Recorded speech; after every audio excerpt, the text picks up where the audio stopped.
Guys, അപ്പൊ ഇന്നത്തെ നമ്മുടെ വീഡിയോ ഊട്ടി ട്രിപ്പിന്റെ പാർട്ട് 3 ആണ്. ബൊട്ടാണിക്കൽ ഗാർഡനിൽ നിന്ന് ഇറങ്ങിയതിനു ശേഷം പിന്നെ നമ്മൾ നേരെ പോയത് ദൊഡ്ഡപേട്ട സൂയിസൈഡ് പോയിന്റിലേക്കാണ്. ആദ്യമായിട്ടാണ് ഞാൻ ഇവിടേക്ക് വരുന്നത് കേട്ടോ. മുമ്പ് ഊട്ടിയിലേക്ക് വന്നിട്ടുണ്ടെന്നുണ്ടെങ്കിലും ഈ പ്ലേസ് മാത്രം നമ്മൾ കവർ ചെയ്തിട്ടുണ്ടായിരുന്നില്ല. ഞാൻ ഈ ഒരു സ്ഥലത്തെ കുറിച്ചിട്ട് ആദ്യമായിട്ടാണ് കേട്ടോ കേൾക്കണേ. നീലഗിരി മൗണ്ടെയിനിലെ ഏറ്റവും ഹയസ്റ്റ് മൗണ്ടെയിൻ ആണ് ഈ ദൊഡ്ഡപേട്ട മൗണ്ടെയിൻ എന്നാണ് പറയപ്പെടുന്നത്. സൂയിസൈഡ് പോയിന്റ് എന്നും ഇതിനറിയപ്പെടുന്നുണ്ട്. മേ ബി ഇതിനു മുമ്പ് ആരെങ്കിലൊക്കെ അവിടെ വന്ന് സൂയിസൈഡ് ചെയ്തിട്ടുണ്ടാവുമായിരിക്കാം.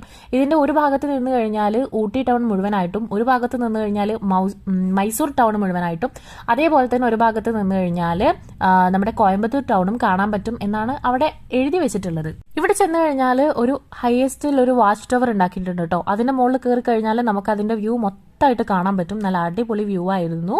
അവിടുന്ന് കുറച്ചും കൂടി താഴത്തോട്ട് ഇറങ്ങി കഴിഞ്ഞു കഴിഞ്ഞാൽ ആണ് നമ്മുടെ ഈ കുറച്ച് റോക്സും കാര്യങ്ങളൊക്കെ ഉണ്ട്. അവിടെയാണ് മെയിൻ ആയിട്ട് ഈ ഒരു സൂയിസൈഡ് പോയിന്റ് എന്ന് പറയുന്നത്. അവിടുന്ന് താഴത്തോട്ട് നല്ല ഡെപ്ത് വരുന്നുണ്ട്.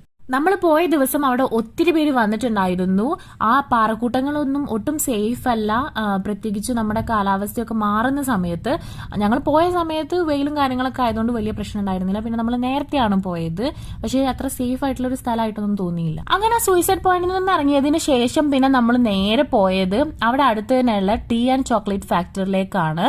അവിടെ ബെഞ്ച് മാർക്ക് ടീ ഫാക്ടറിയിലേക്കാണ് കേട്ടോ നമ്മൾ പോയത്. പലരും നമ്മൾ ഊട്ടി ട്രിപ്പിൽ പോകുന്ന സമയത്ത് വിസിറ്റ് ചെയ്യുന്ന ഒരു പ്ലേസ് ആണ് ഇവിടെ. അവിടെ ഒരു ചേട്ടൻ എങ്ങനെയാണ് ഇതിന്റെ പ്രോസസ്സിങ് കാര്യങ്ങളൊക്കെ നടക്കുന്നതെന്ന് എല്ലാ വരുന്ന ആളുകൾക്കും പറഞ്ഞു കൊടുക്കുന്നുണ്ട് കേട്ടോ. പിന്നെ അതേപോലെ തന്നെ അവിടെ പോയി കഴിഞ്ഞാൽ നമുക്ക് മസ്റ്റായിട്ടും അവരവിടെ തന്നെ ഉണ്ടാക്കിയിട്ടുള്ള ടീ പൗഡർ വെച്ചിട്ട് നല്ല അടിപൊളി പല ഫ്ലേവറിലുള്ള ടീ ടേസ്റ്റ് ചെയ്ത് നോക്കാൻ വേണ്ടിയിട്ട് അവർ നമുക്ക് തരും. അങ്ങനെ നമ്മൾ ടീ ഒക്കെ ടേസ്റ്റ് ചെയ്ത് നോക്കി പിന്നെ അവിടുന്ന് നേരെ ഇറങ്ങിട്ടോ. ബാക്കി പാർട്ട് 4 കാണാം.